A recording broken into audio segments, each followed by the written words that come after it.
Estamos online. Estamos online pelo Instagram.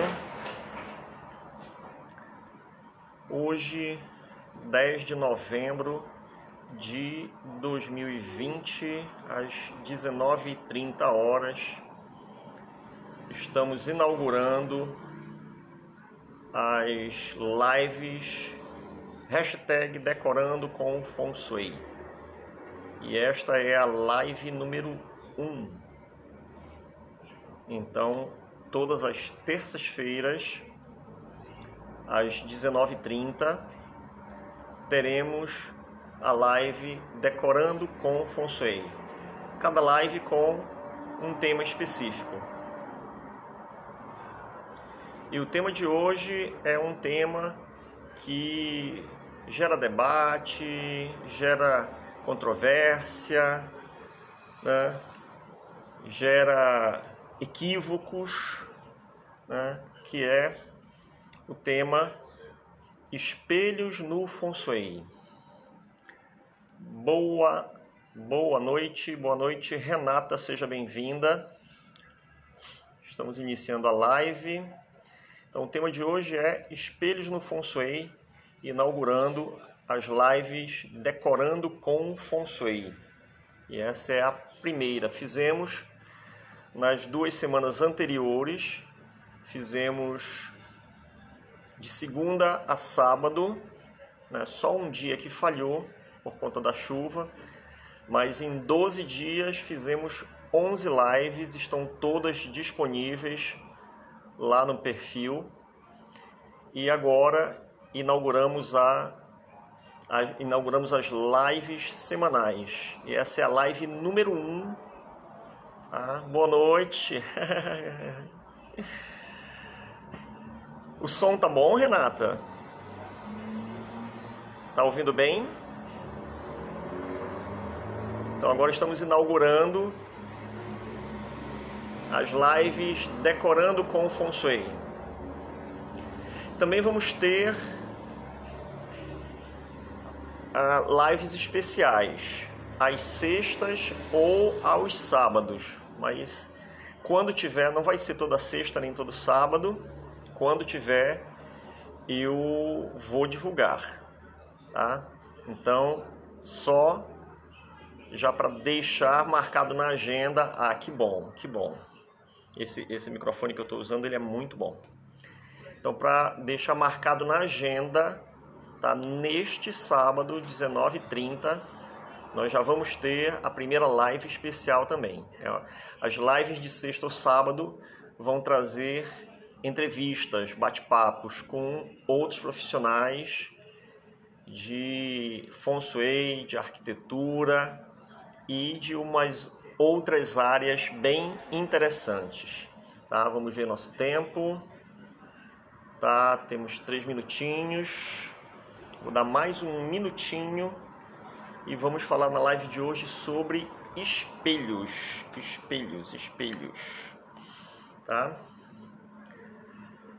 Ok.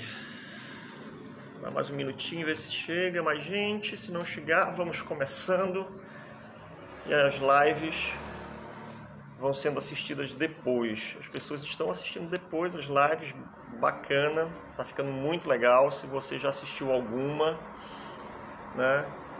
Aproveita, assiste outra, curte, compartilha, que isso é muito importante. Ok, tempo, vamos lá. Então vamos começar. Vamos conversar. Olha, chegou a Vera. Boa noite, Vera. Boa noite. Então, agora começando para valer, né? Às 19h35, vamos falar sobre espelhos, né? Então, como eu falei, espelho é um tema sempre muito controverso. Eu fiz aqui uma série de anotações para trazer não só aquelas informações que já tem em todo lugar, mas algumas informações que vão um pouco além disso. Tá? Só lembrando... que bom, obrigado, Renata, que bom. Que bacana, que legal. Então, só para lembrar, né, que eu sempre digo que Boa noite, Vera. Boa noite, seja bem-vinda. Só para lembrar que eu sempre digo que em Feng Shui não existem regras, existem princípios, tá? Porque se tiver regra, a coisa fica muito engessada e o que a gente mais vê... Oi, Andréia, boa noite, seja bem-vinda. Vídeos, blogs falando sobre muitas regras, tá? Não dá para ter regra para tudo, tá? As situações que aparecem no dia a dia são... Anne, boa noite também. Anne Dutra, opa, entraram juntas a Andréia e a Anne Dutra. Bem-vinda, boa noite. Então, se tiver regra para tudo, as regras não dá para cobrir a quantidade de situações que a gente encontra. Tá? Mesmo com todo o tempo que eu já tenho aí de Feng Shui, né, 19 anos trabalhando como consultor, né, e um pouquinho mais além disso estudando, tá? Não dá para cobrir todas as situações possíveis. E um exemplo bem claro disso é essa semana a Raquel, né, me mandou um esquema, um detalhe de um corte de um quarto, uma vista de um quarto, perguntando sobre uma determinada situação que ela ficou em dúvida se produzia ou não flecha secreta. E o que eu disse para ela foi que eu não sabia porque não tinha visto aquela situação nunca na minha vida. Foi a primeira vez dela também. Então, centenas de consultorias, de estudos, eu nunca vi uma situação como aquela, que era um detalhe de um forro de um quarto que ficava inclinado, mas numa posição diferente em relação à cama. Como a gente sabe o princípio, né, como nós sabemos os princípios, né, então vamos pegar o princípio e vamos observar, né, se está incomodando as pessoas, se não está. E acabou que tem uma situação de incômodo, mas que ela vai continuar observando para detectar, para fazer uma relação ou não com a situação do fogo. Pois bem, espelho. O que é um espelho? Né? O que é um espelho? Tá? Um espelho é toda superfície que reflete ondas. Tá? Por que eu estou colocando dessa forma? Porque o espelho não é só para refletir luz. Tá? Superfícies, as superfícies de modo geral, elas são mais refletoras ou mais absorventes. Tá? Tem variações em cima disso. Tá? E as superfícies mais refletoras, elas também refletem som, por exemplo. É por isso que o eco existe. O que é o eco? É o som sendo repetido em várias superfícies e voltando até a fonte emissora. Tá? Então existem, por exemplo, os espelhos acústicos. Tá? E o espelho acústico é, por exemplo, usado em microfones, usados em sonares, tá? Usados para pesquisa científica. Então, os submarinos, né? Os submarinos, eles navegam sob a água a muitos metros de profundidade, tá? Onde não tem luz, então eles não enxergam absolutamente nada, não tem vidro, né, para olhar para o lado de fora nos submarinos. E o submarino, ele navega através dos sonares. E o que é o sonar? É uma emissão, né, de ondas sonoras que bate em determinado objeto e volta. Então isso é uma reflexão. Então reflete onda sonora, reflete ondas de luz, ondas de som, ondas de luz, tá? Então é qualquer espelho ou refletor, tá? É qualquer objeto que reflita ondas, tá?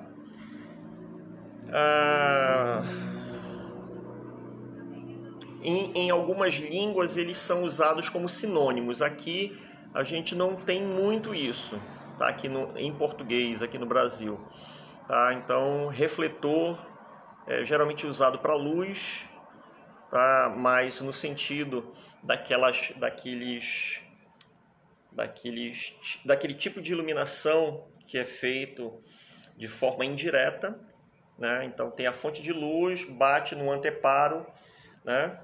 Artijanê, boa noite, querida, minha amiga, tá?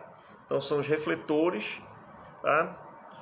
E o espelho é normalmente usado para as superfícies que são usadas em decoração, em arte, por aí vai, tá? Bom, provavelmente os primeiros espelhos, né?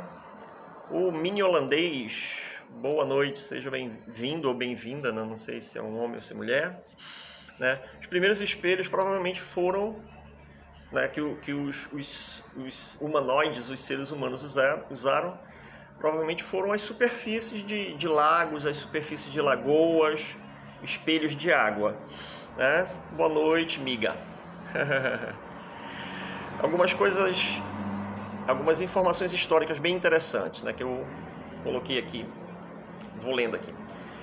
Os primeiros espelhos produzidos, tá? Os primeiros espelhos produzidos, né, manufaturados, eles eram feitos de um cristal chamado obsidiana.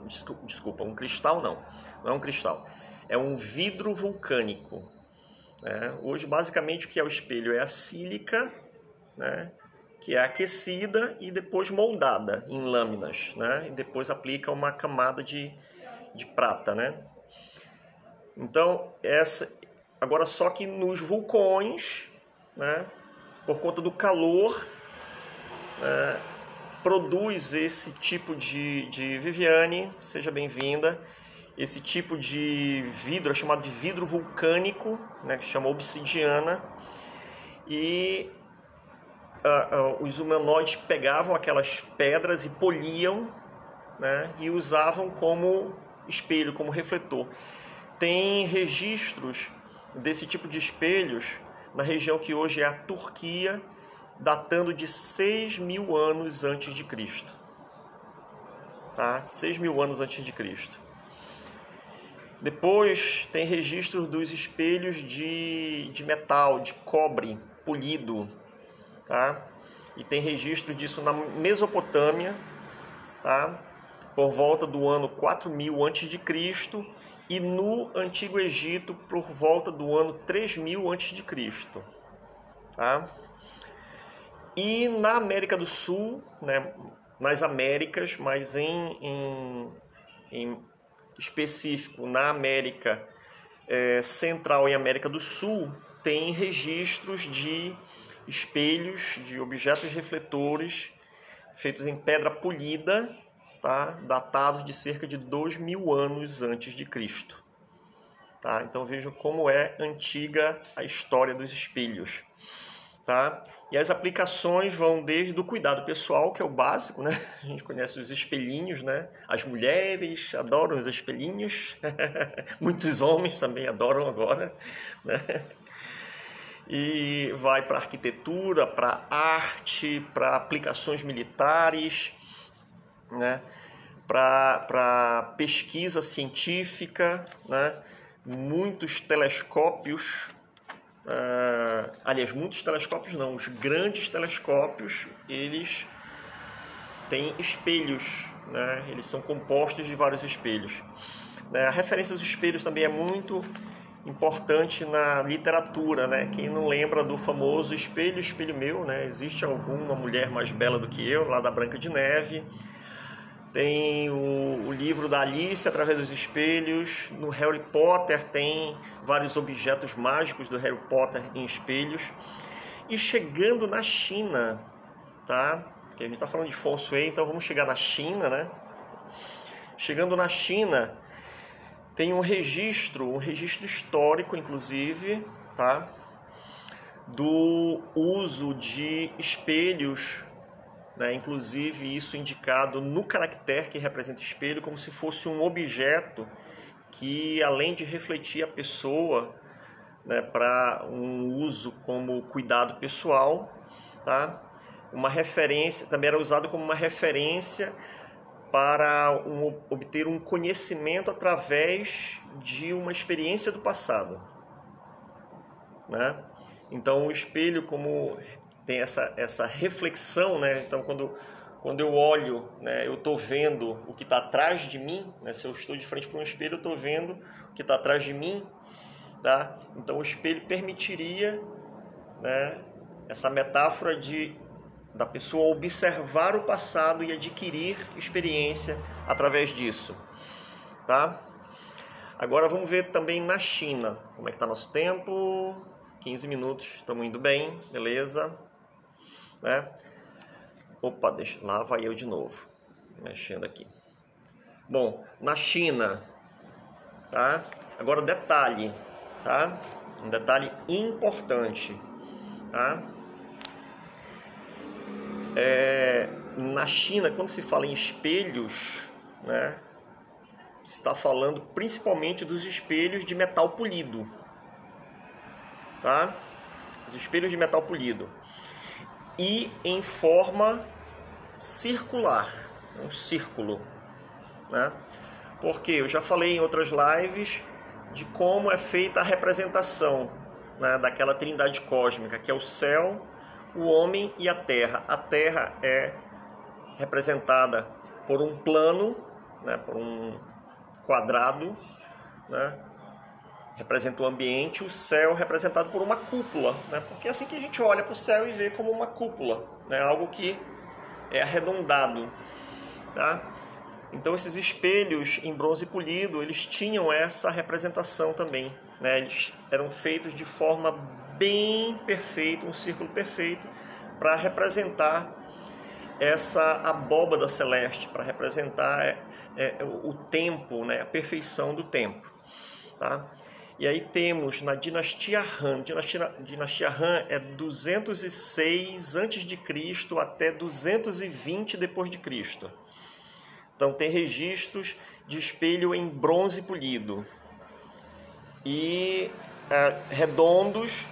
Já depois, no século X até o século XIV, já começam a aparecer espelhos em outros formatos, principalmente no formato octogonal, tá? Aí daí vem, lembra do Bagua, né? Bagua, né? Ba 8, Gua símbolo. Quais são os 8 símbolos? Os 8 trigramas. Os 8 trigramas do I Ching. Então começam a usar também a forma octogonal, ou seja, com 8 lados, usando a representação, tá, dos trigramas e também de outros elementos, principalmente de magia, tá? Magia e religiosidade, tá? Símbolos. Aí também era o espelho, aquela famosa configuração que quem estuda Feng Shui conhece, né? Bem no início, que é o dragão, o tigre, a tartaruga e a fênix, né? Então esses espelhos, sempre lembrando, não tinha vidro ainda, tá? Não tinha vidro, tudo isso em metal. Tá? Anos atrás eu fiz uma pesquisa sobre isso, eu tinha uma coleção assim, de fotos desses espelhos, né, que são chamados esses espelhos chineses. Uma parte polida e em volta cheia de símbolos, né? Infelizmente eu estava num computador e o computador deu pane no drive, eu perdi essas imagens, não consegui mais localizar de novo pela internet. Mas uma boa pesquisa.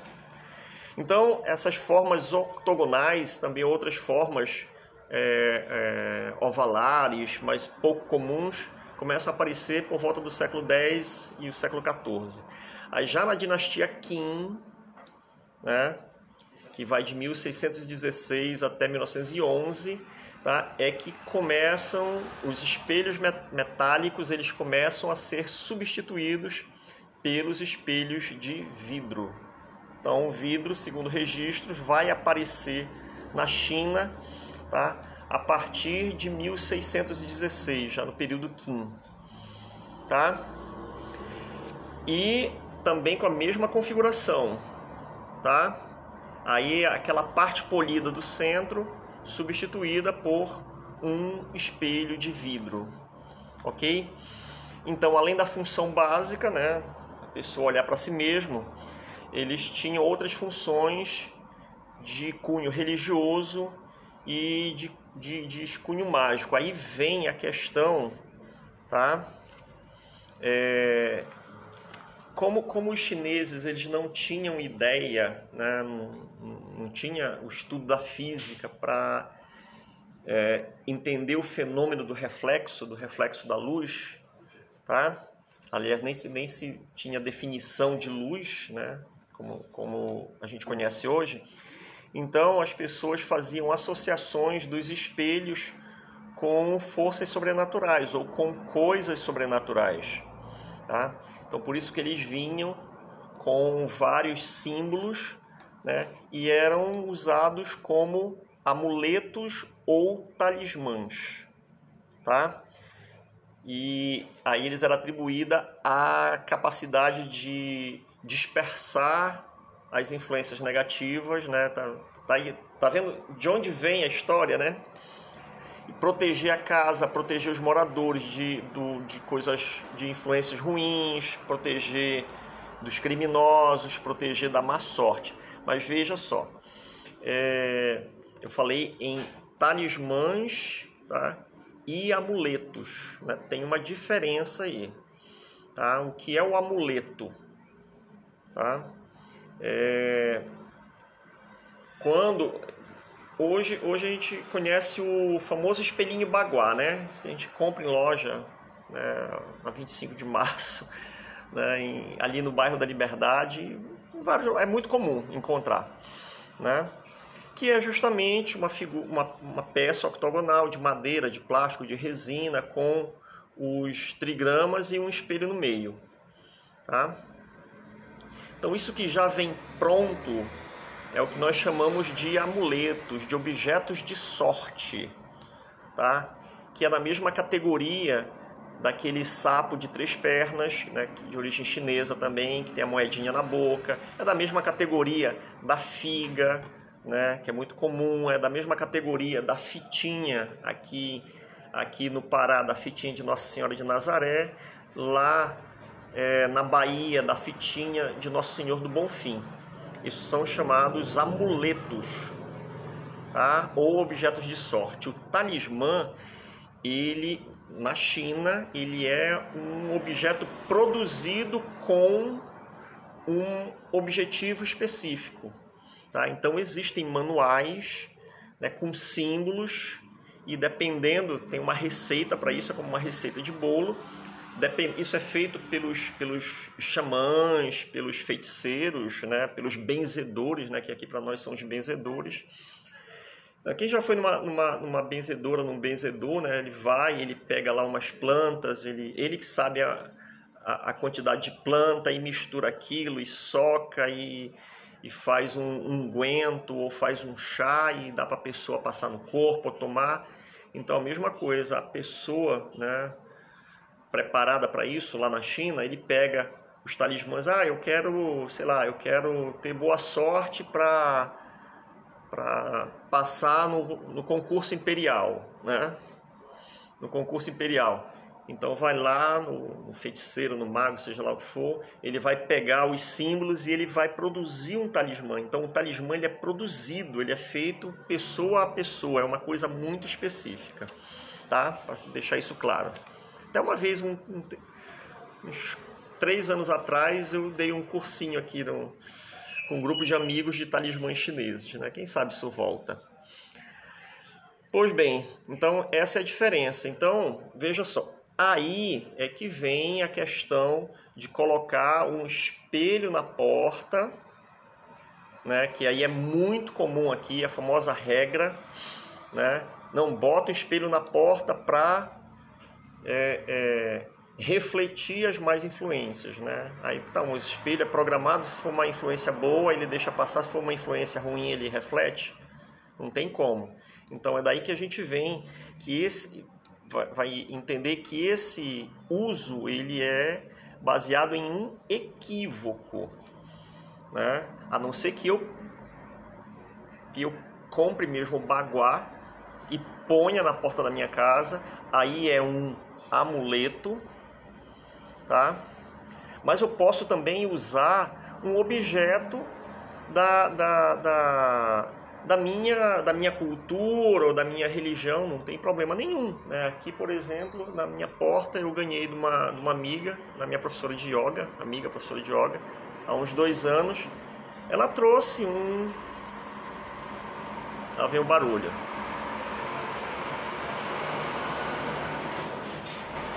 Ela trouxe um pendentezinho com o símbolo do Yin Yang e me deu de presente. Eu botei aqui na porta, né? Então você pode botar uma imagem religiosa, um símbolo religioso, o efeito é o mesmo, é um objeto de sorte, tá? E agora, se você for em algum lugar, né, conhecer aí um mestre chinês que faça os talismãs, aí ele vai fazer um talismã para você vai botar na sua porta, ou atrás da porta, ou né, lá no Mintang interior, né?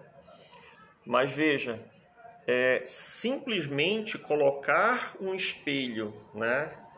Eu já vi muito, né? Abre a porta e tem aquele espelho na frente que é para refletir.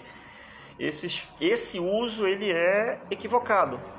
Porque para refletir as influências, né, negativas, as más influências, para proteger a casa dos moradores, esse espelho teria que ser produzido como um talismã. Né? Dá para fazer isso? Dá para fazer isso. Tá? Então, produzir um talismã a partir desse espelho. Simplesmente colocar o espelho lá e dizer que vai proteger, tá? Aí a gente está usando aquela parte do Feng Shui, né, que tem a ver com o fator humano, tem a ver com a crença das pessoas que estão lá.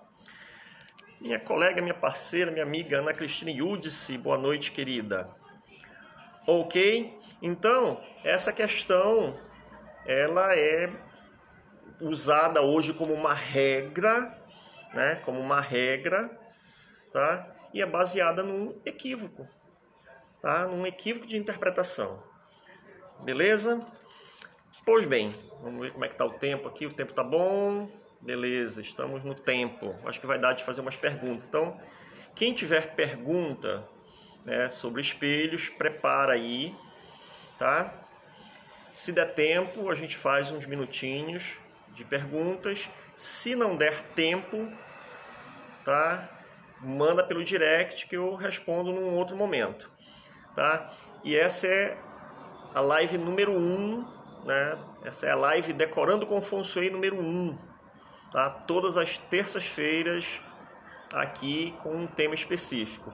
E neste sábado, já vou avisando, tá? Já bota na agenda, às 19h30, né? Nós vamos fazer a primeira live de entrevista, tá? Quem vai ser entrevistada, quem a gente vai bater um papo é justamente essa moça que entrou agora, Ana Cristina Yudice, amiga de longa data, aluna, parceira de trabalho, já fizemos muitos trabalhos juntos de Feng Shui, né? E vamos bater um papo sobre essa trajetória, a trajetória dela com o Feng Shui, desde quando a gente se conheceu lá atrás. E vai ser bem legal, então já bota aí na agenda, tá? Neste sábado, 19h30, tá? São as lives extras. E já tem mais uma lista. Já tem uma lista aí com a Ana. São 6 ou 7 pessoas, tá? Que já estão confirmadas para a gente bater esse papo, fazer uma entrevista. Só não está definido data. Mas conforme as datas forem sendo fechadas, nós vamos divulgar, ok? Beleza. Agora vamos falar do famoso tópico, né? Espelho no quarto. Olha só. Ai. Espelho no quarto, tá? Porque o cuidado, né? O cuidado com o espelho no quarto, tá? Mas antes eu vou dar alguns dados aqui que são bem interessantes para a gente entender, né? Eu já falei em outras lives, né, que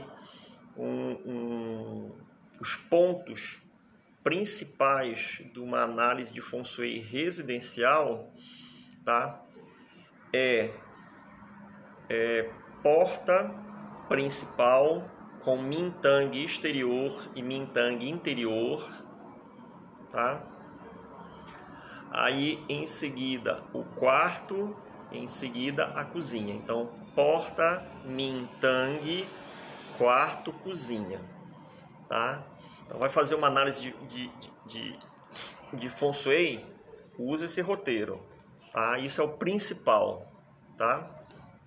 Cuidou disso, já tá fazendo um bom Feng Shui para todo mundo, beleza? Por que a importância do quarto? Olha só que interessante.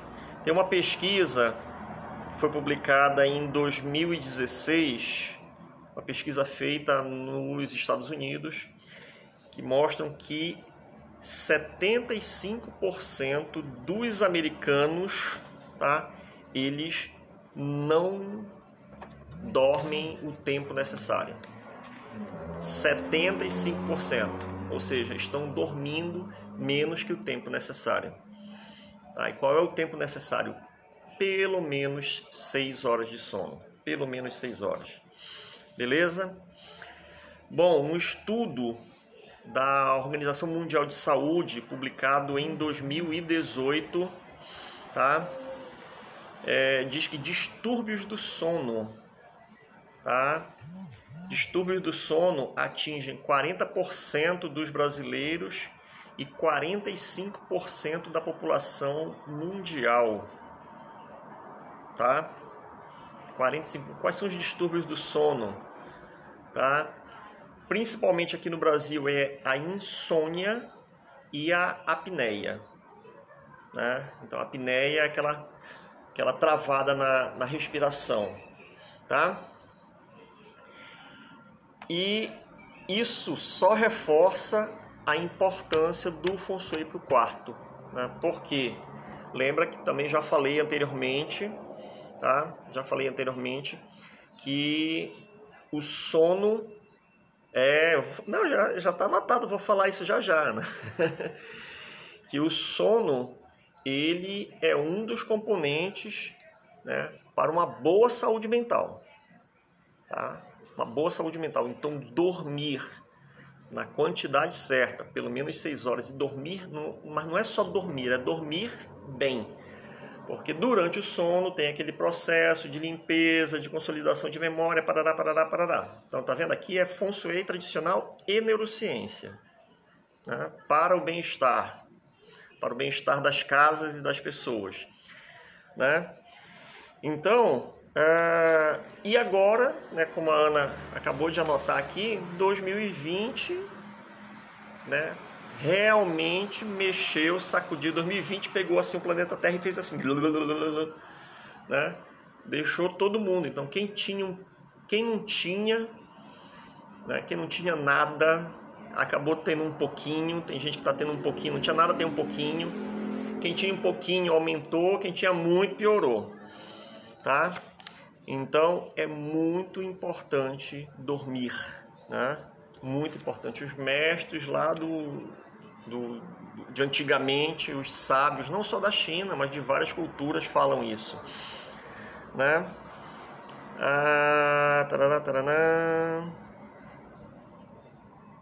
Fiz uma nota aqui, pera lá. Sim, tá lembrando. Pois duas coisas. Essa live, né, ela vai ficar gravada, né, como material extra do meu curso Decorando com Feng Shui. Esse tópico, espelhos, né, não tinha no curso. Como ainda estou produzindo material, eu vou colocar, porque eu vejo que é muito importante, as pessoas estão procurando, estão perguntando muito. Então essa live ela vai ficar gravada lá no material do curso, lá na área de membros do curso, tá?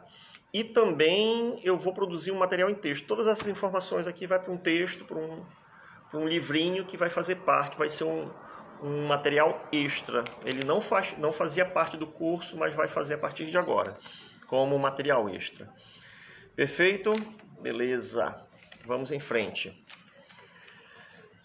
Pois bem, agora, né, Riceles, a velha pergunta, né? Por que não pode refletir a pessoa dormindo? Por que não pode refletir a pessoa dormindo?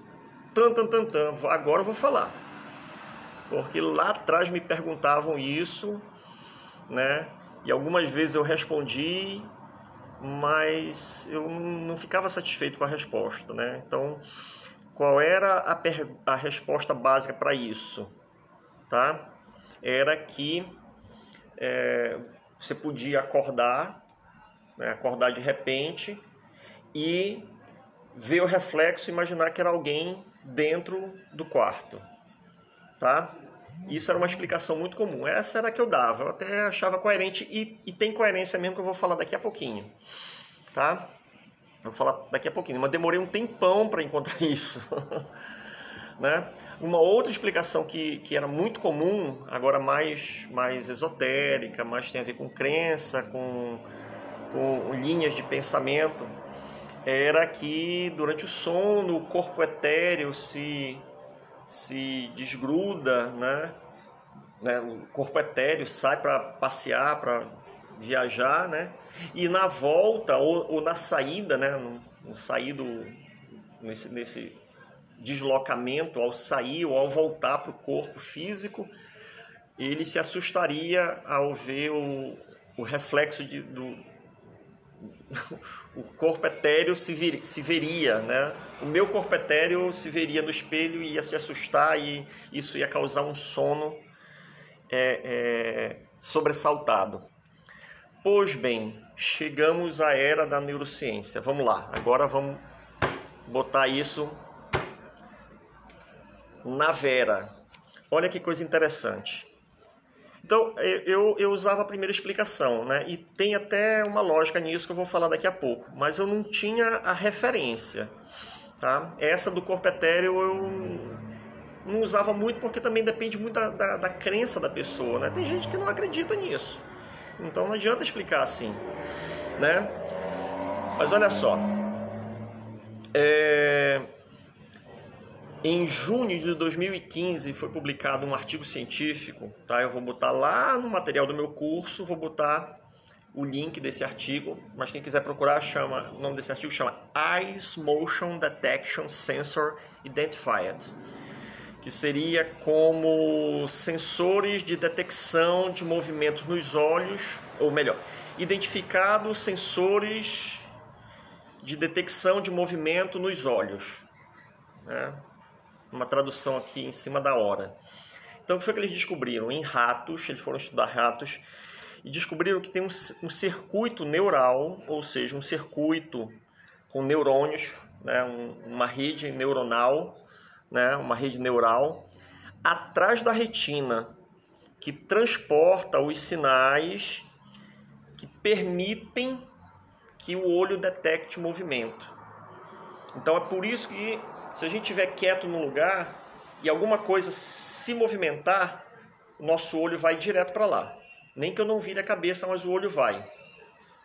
Tá? Então esse é um mecanismo que eles estudaram em ratos, mas tem também nos seres humanos.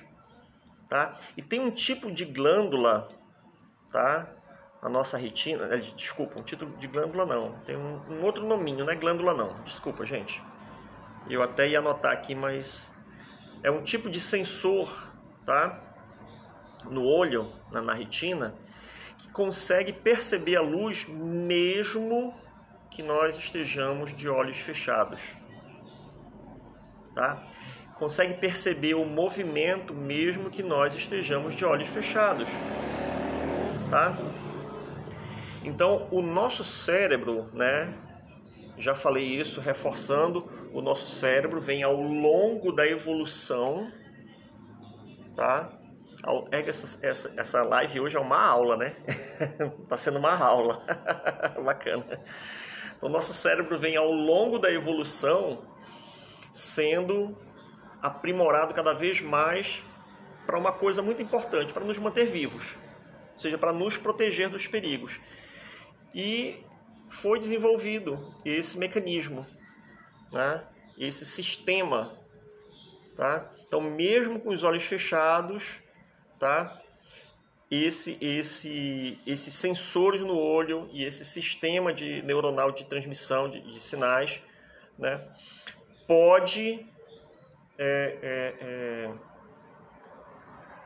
enxergar, faz o meu cérebro enxergar alguma coisa, mesmo no escuro, tá? Mesmo com os olhos fechados, melhor dizendo. Então, por isso que é importante que o quarto ele seja bem escuro. É bem escuro mesmo, não entre luz, não entre... E aí vem a questão dos espelhos refletindo a pessoa dormindo, tá? Porque você se mexendo durante o sono, tá? Você se mexendo durante o sono, o teu olho fechado pode detectar esse movimento e dar aquele sobressalto, né? Que esse sobressalto é o quê? É o sistema nervoso entrando em ação para se preparar para o perigo, né? Se preparar para o perigo. Então tá aí a explicação. Então a explicação lá que a gente falava, mas não entendia muito de onde vinha, tá aqui, tá? Os estudos de neurociência agora mostram, né? Tem esse circuito, ele tem essa função, tá? É o mesmo circuito, gente, que, por exemplo, às vezes a gente está dirigindo, né? E aparece uma coisa aqui com o canto do olho. Teu cérebro já percebeu e o pé já vai no freio, tá? Isso é automático. Não dá tempo, essa informação ela não chega no cérebro. Nós vamos melhorar. Isso, exatamente, o corpo fica em alerta, né? MS Reis, boa noite. Então,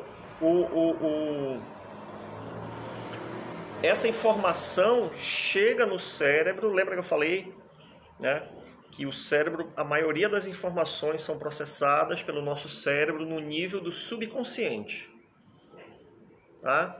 E o cérebro ele está analisando o ambiente a todo tempo, né? Lembrando do nosso mantra, ambiente é informação, né? Qual é o nosso mantra? Ambiente é informação, tá?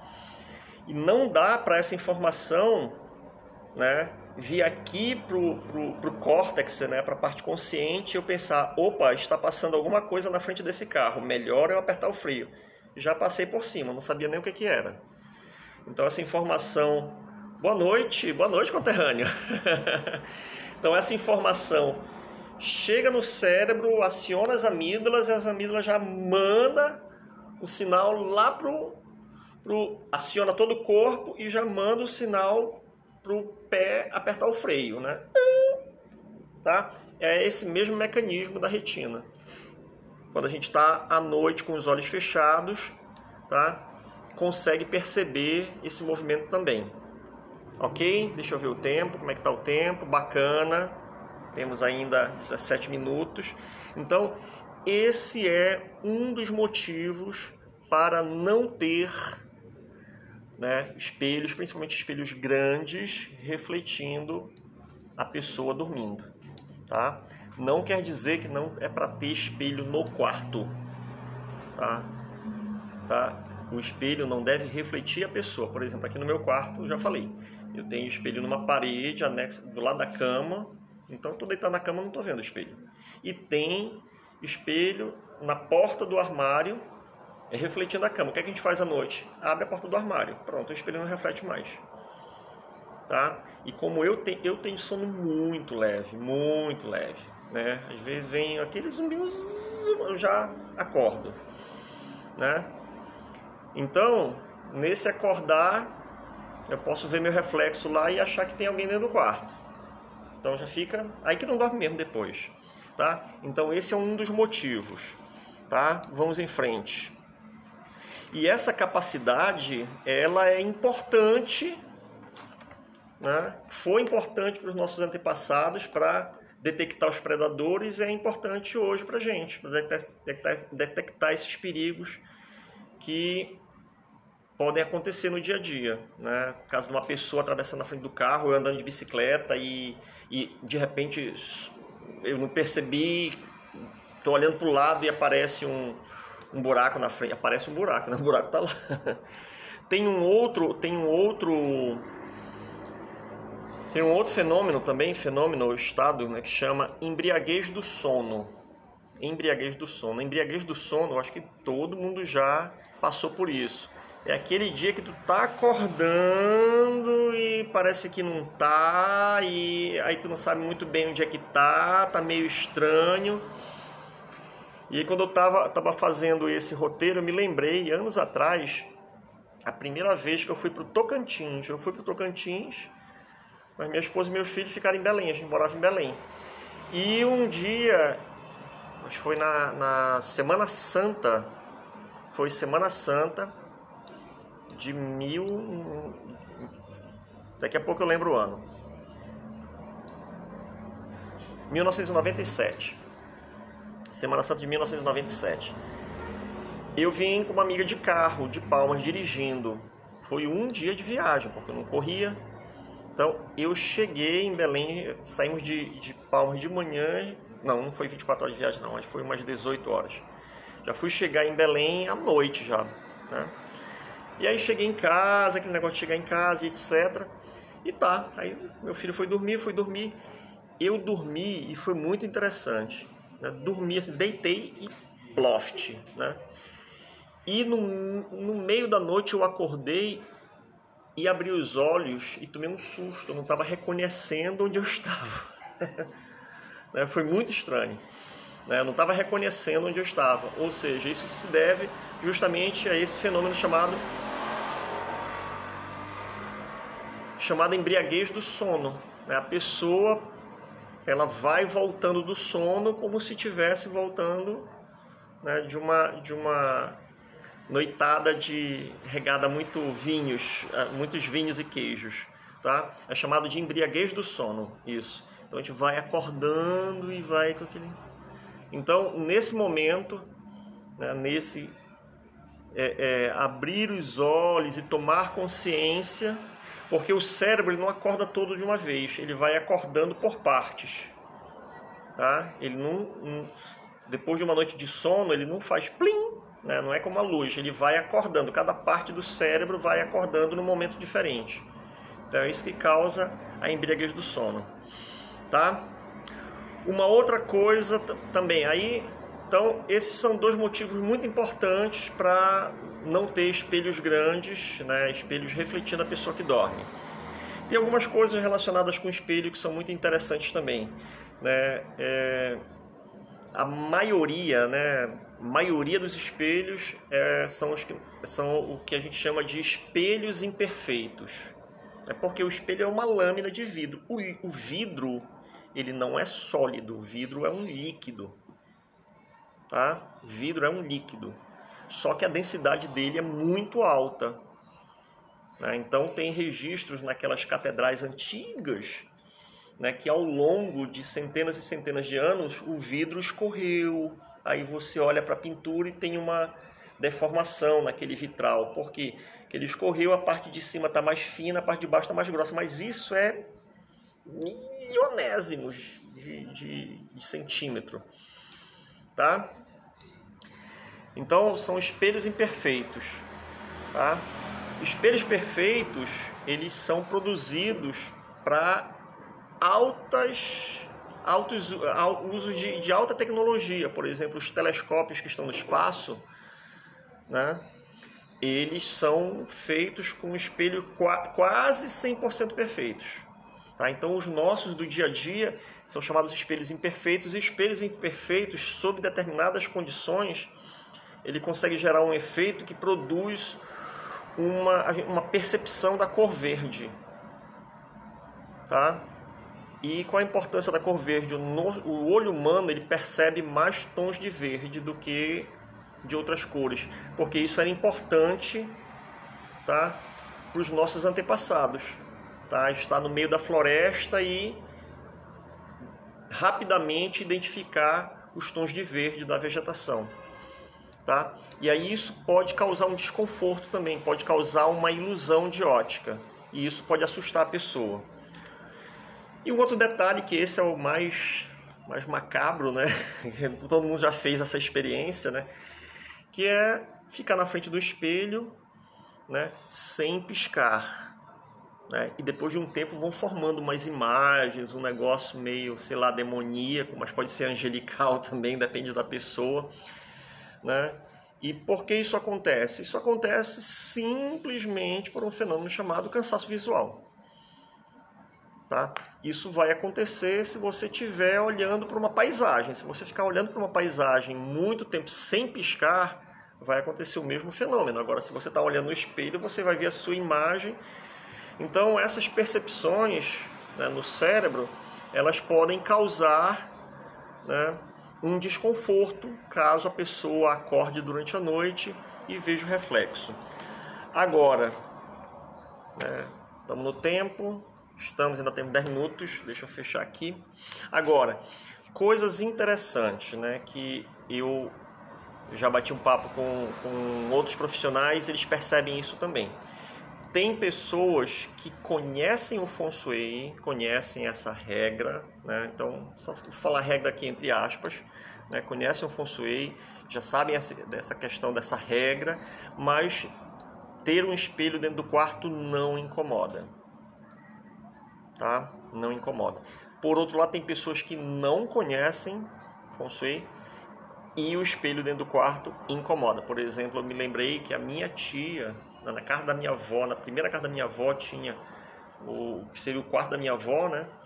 Tinha uma cama de casa que dormia minha avó e minha tia. Meu avô morava numa casinha assim do lado, né? Morava minha avó e minha tia. E em frente tinha aqueles guarda-roupas antigos, né? Que tinha um espelho assim, né, na porta do meio.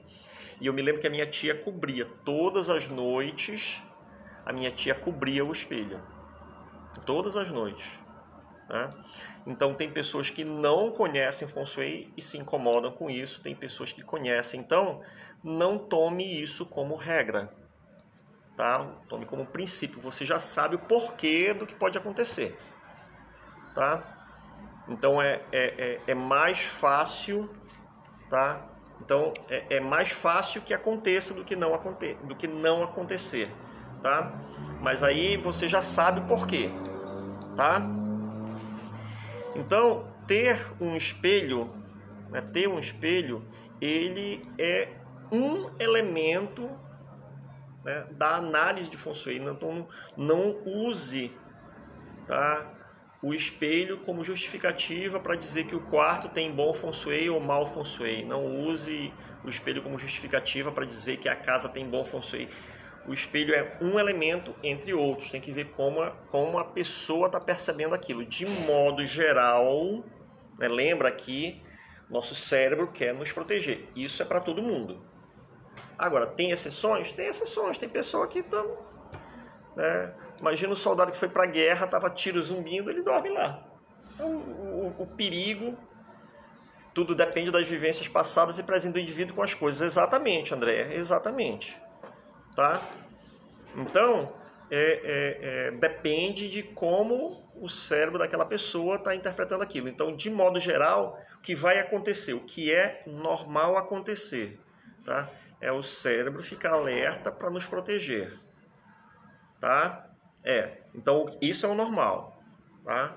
Então, isso é percepção. Agora, essa percepção, tá, ela pode ser alterada pela interpretação, né? A pessoa diz, não faz diferença nenhuma para mim, tá?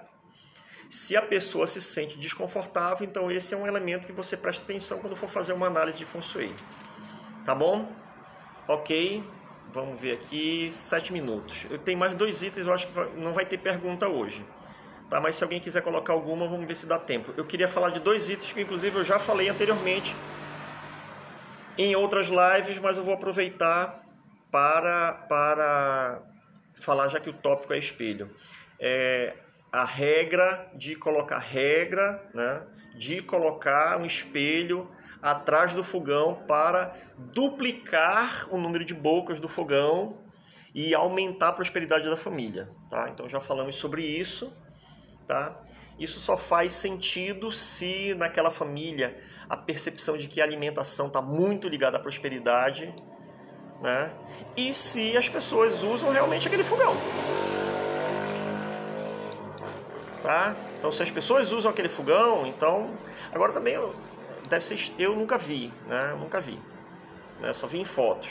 Colocar um espelho atrás do fogão. O pessoal hoje está amenizando, né? Está colocando um revestimento mais brilhante, né? Um revestimento mais brilhante, mais refletivo, tá? Mas aquilo que eu falei, essa representação das pessoas, né?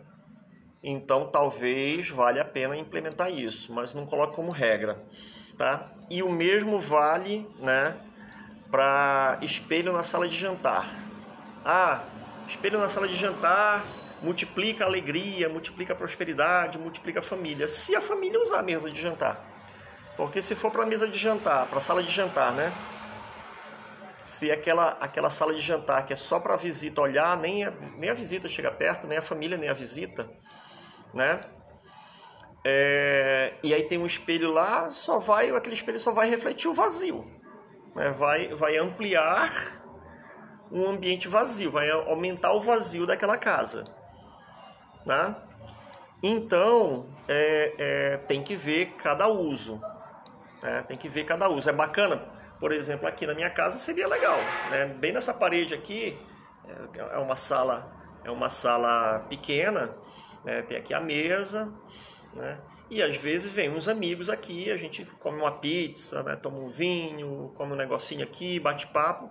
De repente tem um espelho aqui legal, aí tá todo mundo se refletindo e parece que tem mais gente. Então se tem mais gente, tem mais alegria, tem mais movimento, tem mais yang. Isso é legal justamente aqui na sala, né?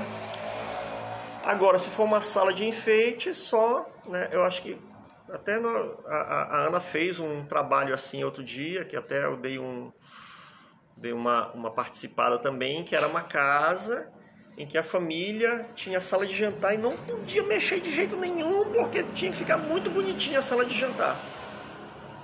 Muito bonitinho, muito arrumadinho. Tão arrumadinho que a família não podia usar. Eu digo, bora botar esse pessoal para usar essa sala, senão não adianta. Tá ok? Deixa eu ver o tempo aqui, faltam 3 minutos, tá? Então eu gosto de encerrar antes que o Instagram encerre para mim. Então, pessoal, muito obrigado. Essa foi... Será que foi aula? Acho que foi aula, né? Foi uma aula isso daí. Gostei pra caramba. Vocês gostaram? Né? Quem gostou, bota um coraçãozinho aí, que agora eu quero ver. Agora eu vou começar a cobrar coraçãozinho. Eu vou fazer que nem o professor Alberto, né? Dá um like. Os ambientes atuais são muito pequenos, estão usando muito espelho para ampliar. Também tem isso. Agora, aquilo. Se as pessoas estão usando, bacana, né? Legal. Agora, se as pessoas não estão usando, né? Vai ampliar o vazio, né? Aquilo que eu falei. Cada situação a gente tem que analisar. Então, gente, muito obrigado. Essa foi a live número 1, tá, da série. Opa, obrigado, Renata. Foi top, a Renata tá falando, tá? Então, manda coraçãozinho aí, então. Manda coração, né? Então, essa foi a live número 1. Obrigado, Viviane, da série Decorando com Feng Shui. Live número 1. Outras lives todas as terças-feiras, às 19h30, tá? Todas as terças-feiras, às 19h30. Eventualmente, vamos ter live extra às sextas ou aos sábados. Vai depender da agenda. Eu já tenho uma lista de 6 ou 7 pessoas confirmadas que vão participar, só falta fechar a agenda. Mas nesse sábado, 19h30, essa moça que está aí assistindo também, Anne Udice, aluna, colega, parceira, amiga, tá? E com uma história bacana de Feng Shui, dedicada mesmo, estudiosa, faz consultoria pra caramba. E a gente vai bater um papo e vai contar umas fofocas aqui do mundo do Feng Shui. Então, gente, muito obrigado. Tu mesmo. Então, sábado, bota na agenda, tá? Sábado, tá? 19h30, aqui comigo de novo. Muito obrigado. E depois, daqui a pouquinho, esse vídeo vai estar lá. Dá um like lá, tá bom? Gente, muito obrigado, uma boa noite, muito obrigado. Uma boa noite de terça-feira e uma excelente, uma abençoada semana. A gente se vê no sábado. Tchau, gente. Obrigado. Tchau.